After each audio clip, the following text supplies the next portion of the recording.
கூட்டணியால் விசிக தலைவர் திருமாவளவன் நொந்து நூடுல்ஸ் ஆகிவிட்டார் என்று முன்னாள் அமைச்சர் செல்லூர் ராஜு விமர்சித்துள்ளார். மதுரை மாவட்டம் பழங்காநத்தத்தில் செய்தியாளர்களிடம் பேசிய அவர், சீமான் முதலில் பெண்களை வைத்துக் கொண்டே ஒரு பெண்ணை பற்றி இழிவாக பேசுகிறார் என்றும் அவரது பேச்சு அனைவரது முகத்தையும் சுளிக்க வைக்கிறது எனவும் கூறினார். இதவே நான் டெலிகேட் பண்றேன் நம்ம முதலமைச்சருக்கு.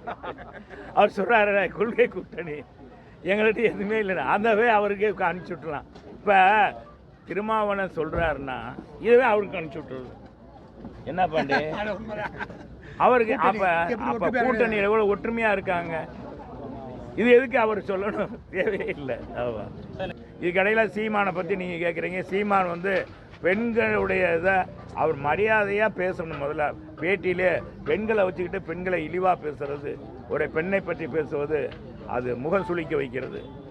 எனவே அதுக்குள்ளே அது என்ன காரணம்னு எனக்கு தெரியாது. எனவே அவரை ஒட்டினது கிழிச்சது இதுக்கான நடவடிக்கை எடுத்திருக்காங்க.